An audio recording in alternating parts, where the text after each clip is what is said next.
السلام علیکم ورحمۃ اللہ وبرکاتہ۔ آج ہم سورۃ بقرہ کی آیات نمبر 47 سے 53 تک کی آیت کا مطالعہ کریں گے۔ دیکھیں گے کہ اللہ تعالیٰ نے ان آیات میں ہمارے لیے کون سی حکمت اور دانائی کی بات رکھی ہے۔ چلیں آئیں ہم پہلے ان آیات کا ترجمہ اور پھر مختصر سی تشریح کرتے ہیں۔ اعوذ باللہ من الشیطان الرجیم، بسم اللہ الرحمن الرحیم۔ یا بنی اسرائیل، اے بنی اسرائیل، اذکروا تم یاد کرو، نعمتی میری نعمت کو، التی جو، انعمت میں نے انعام کی، علیکم تم پر، اور وانی اور بے شک میں، فضلتکم میں نے فضیلت دی، تم کو، علی العالمین تمام جہان والوں پر۔ اس آیت کو اللہ تعالیٰ جو ہیں وہ دوبارہ ذکر کر رہے ہیں تاکہ بنی اسرائیل کی جو نعمتیں ہیں ان کو یاد دلانے کی تاکید ہو، اور اس میں یہ تنبیہ ہے کہ بنی اسرائیل اللہ کی نعمتوں کا حق ادا کرنے سے غافل ہیں۔ اس آیت میں فرمایا کہ میں نے تم کو تمام جہان والوں پر فضیلت دی۔ اس پر یہ سوال ہے کہ تمام جہان والوں میں تو نبی کریم صلی اللہ علیہ وآلہ وسلم اور آپ کی امت بھی داخل ہے، حالانکہ یہودی ان سے افضل نہیں ہے۔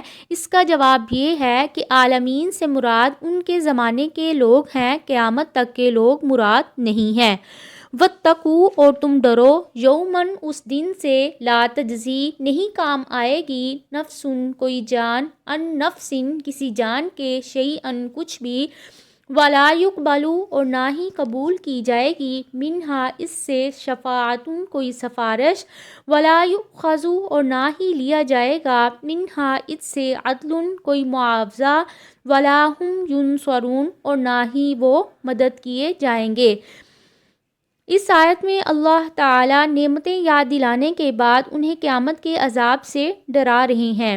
بنی اسرائیل میں فساد کی اصل وجہ یہ تھی کہ وہ اپنے انبیاء اور علماء پر ناز کرتے تھے اور سمجھتے تھے کہ ہم خواہ کتنے ہی گناہ کر لیں، ہمارے بزرگ اور ہمارے آباء و اجداد ہمیں بخشوا لیں گے۔ ان کے اس باطل گمان کی اللہ تعالیٰ نے ان آیات میں تردید کی ہے۔ اس کے علاوہ اس آیت میں اللہ تعالیٰ کہہ رہے ہیں کہ اس دن نہ ہی کوئی تم سے سفارش قبول کی جائے گی اور نہ ہی تم سے کوئی فدیہ یا معاوضہ لیا جائے گا۔ اس پر امام بخاری میں ایک روایت آتی ہے نبی کریم صلی اللہ علیہ وسلم کی، اس میں اللہ تعالیٰ نبی کریم صلی اللہ علیہ وآلہ وسلم کو اپنی بارگاہ میں سجدہ ریز، نبی کریم صلی اللہ علیہ وسلم فرمائیں گے کہ میں اپنے آپ کو اللہ تعالیٰ کی بارگاہ میں سجدہ ریز دیکھوں گا۔ اللہ تعالیٰ جب تک مجھے چاہیں گے سجدے میں رکھیں گے، پھر مجھ سے کہا جائے گا اپنا سر اٹھاؤ، مانگو ملے گا، شفاعت کرو قبول ہوگی۔ پھر میں اپنے رب کی وہ حمد کروں گا جو اللہ تعالیٰ مجھے اس وقت تعلیم کریں گے۔ پھر میں شفاعت کروں گا، پھر میرے لیے ایک حد مقرر کی جائے گی، پھر میں گناہ گاروں کو جہنم سے نکال کر جنت میں داخل کر دوں گا۔ پھر میں دوبارہ سجدہ کروں گا، پھر میں شفاعت کروں گا 3 یا 4 بار، حتیٰ کہ جہنم میں صرف وہ لوگ رہ جائیں گے جن کو قرآن نے روک لیا ہوگا۔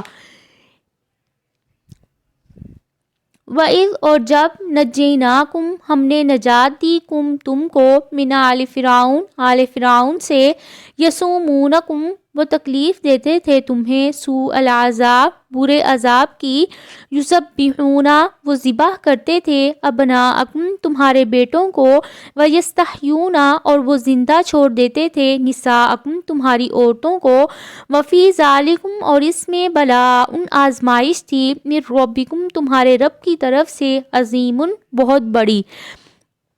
ان آیات میں اللہ تعالیٰ جو ہیں وہ بنی اسرائیل کو جب فرعون ان پر ظلم کرتا تھا تو ان عذاب کی یاد دلا رہے ہیں کہ فرعون بنی اسرائیل کو جب عذاب دیتا تھا اور طرح طرح کے کام لیتا تھا، ان سے مکان بنواتا تھا، کاشتکاری کرواتا تھا، مزدوری لیتا تھا، جو لوگ کوئی کام نہیں کرتے تھے ان سے جزیہ لیتا تھا، تو ہم نے تمہیں ان سب چیزوں سے نجات کس نے دلائی؟ ہم نے، یعنی کہ بنی اسرائیل جو تھے وہ ان کے بیٹوں کو بنی اسرائیل کے بیٹوں کو مار دیتے تھے، بنی اسرائیل کے بوڑھوں کو جو قبطی تھے وہ وہ تو مرتے جا رہے تھے، کوئی بچہ ان کا زندہ ہی نہیں بچ رہا تھا۔ قبطیوں نے پھر فرعون سے کہا کہ ایسے تو ان کے بڑے جو بچے جو ہیں وہ بڑے ہی نہیں ہوتے اور بوڑھے مرتے جا رہے ہیں، تو ہماری خدمت کون کرے گا؟